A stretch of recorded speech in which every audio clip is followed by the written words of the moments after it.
একটা মানুষের প্রতি একটা মানুষের কতটা টান থাকলে একজন মানুষ দুর্দশায় এবং একটা কঠিন অবস্থায় থাকার পরেও তার যে সহপাঠী আছে, তার যে বন্ধু আছে, তার যে রিলেটিভ আছে, তার যে কাছের মানুষ আছে, তার খারাপ সময়ে পাশে থাকতে পারে না, অথচ ও একটা কঠিন অবস্থায় আছে। সো আমি একটা নিউজ দেখলাম, জানি না এই নিউজটা কতটুকু সত্য। এই নিউজের হেডলাইন এরকম লেখা যে তৌহিদ আফ্রিদি, বাংলাদেশের জনপ্রিয় কন্টেন্ট ক্রিয়েটর তৌহিদ আফ্রিদি, তো আমরা সবাই চিনি এই তৌহিদ আফ্রিদির, আপনারা হয়তো জেনে থাকবেন, তৌহিদ আফ্রিদিকে গ্রেফতার করার জন্য বৈষম্যবিরোধী ছাত্র আন্দোলনের একটা সংস্থা সরকারকে 26 ঘন্টার আলটিমেটাম দিছিল। যদিও তৌহিদ আফ্রিদিকে এখন পর্যন্ত গ্রেপ্তার করা হয় নাই, কিন্তু গ্রেপ্তার না করার পরেও এখানে বিষয়টা হচ্ছে যে হারুন আঙ্কেল যেন আছে, ওই যে ডিবির প্রধান যে সময় ছিল, উনি হারুনার রশিদ, উনি একটা দুঃখ প্রকাশ করছে। এটা এই যে তৌহিদ আফ্রিদির উপরে যে এরকম একটা হেস্তনেস্ত চলতেছে, যে গ্রেপ্তার করার জন্য যে পরোয়ানা জারি হয়েছে, অর্থাৎ সরকারকে যে একটা আলটিমেটাম দেওয়া হয়েছে। এখন এই যে ওর দুর্দশা, এই দুর্দশার মধ্যে হারুন আর রশিদ থাকতে পারতেছে না, এটার জন্য একটা দুঃখ প্রকাশ করছে।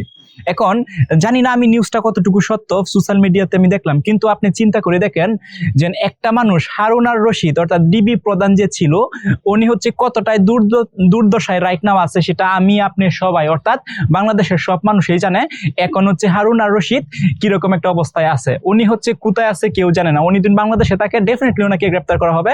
যদি দেশের বাহিরে চলে যায় তাহলে তো এটা আনাদার ইস্যু, বাট এখন যেহেতু উনি ওনাকে এখনো পর্যন্ত গ্রেপ্তার করা হয় নাই, কিন্তু উনি যে সোশ্যাল মিডিয়া বা বলেন বা সামাজিক যোগাযোগ মাধ্যম বলেন, সেখানে যে আমি নিউজটা দেখলাম, সেখানে এরকম একটা হেডলাইন আছে যে তৌহিদ আফ্রিদের দুর্দশার মধ্যে কাছে থাকতে পারছে না হারুন আর রশিদ। সো আপনি একবার চিন্তা করে দেখেন যে একটা মানুষ কতটা কাছের লোক হলে এবং কতটা আপন হলে, তো রিলেটিভ হলে, যে একটা মানুষ দুর্দশা থাকার পরেও, তার দুর্দশা থাকার পরেও অন্য কাছের মানুষটার দুর্দশা দেখে এরকম স্ট্যাটাস দিতে পারে বা এরকম কথাবার্তা বলতে পারে।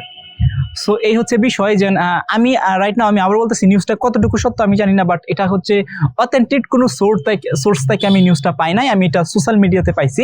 অথেন্টিক সোর্স বলতে আমি বাংলাদেশের যে টপ লেভেলের যে মিডিয়াগুলো আছে, লাইক প্রথম আলো, যাই জিন, যুগান্তর, এরকম যে আরো লট অফ টপ লেভেলের নিউজ মিডিয়াগুলো আছে, এরকম কোনো নিউজ থেকে পাই নাই। সোশ্যাল মিডিয়া একটা ক্যাপশন আমি দেখলাম। সো দেখার পর বিষয়টা ভাবলাম যে একটা আপনাদের সাথে শেয়ার করি, কারণ এই যে হারুন আর রশিদ বলেন, আবার তৌহিদ আফ্রিদি বলেন, তারা যেন হারুন আর রশিদ ডিবির প্রধান এবং তৌহিদ আফ্রিদি জনপ্রিয় কন্টেন্ট ক্রিয়েটর। এখন এই যে জনপ্রিয় কন্টেন্ট ক্রিয়েটর তৌহিদ আফ্রিদি, উনি ওনার অনেক ফ্যান ফলোয়ার আছে বাংলাদেশের রাইট নাও, এবং বৈষম্যবিধি ছাত্র আন্দোলনের যে সময় জুলাইয়ের যে অভ্যন্তরটা হয়েছিল, তখন অনেক যেন এই যে তৌহিদ আফ্রিদির অনেকেই তৌহিদ আফ্রিদিকে হেড করে, অর্থাৎ আগে অনেক লাভ করতো, বাট এখন হেড করার কারণ ছাত্রদের পাশে ছিল না। ছাত্রদের যে একটা অধিকার আদায়ের জন্য যে একটা আন্দোলন করছিল জুলাইয়ের দিকে, আগস্টের দিকে, তখন তৌহিদ আফ্রিদি যেহেতু জনপ্রিয় কন্টেন্ট ক্রিয়েটর, উনি ইচ্ছা করলেই পারতো একটা স্ট্যাটাস দিত, একটা ভিডিও রেকর্ড করে ছাত্রদের উদ্দেশ্যে কোনো কিছু বলতো, বাট এরকম কোনো কিছুই তৌহিদ আফ্রিদি বলে নাই।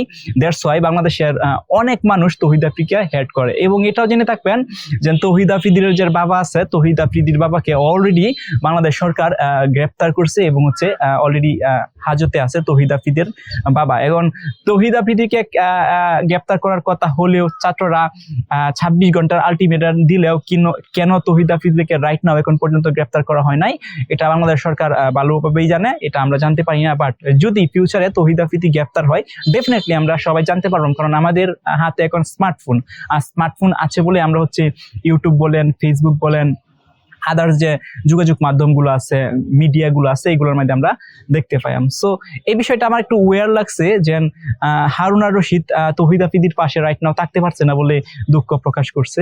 এটা যদি এই নিউজটা সত্য হয় তাহলে এই বিষয়টা আসলে ইন্টারেস্টিং, আর যদি এটা ফেক নিউজ হয় তাহলে তো এটা ফেকই। ওকে, সো আল্লাহ।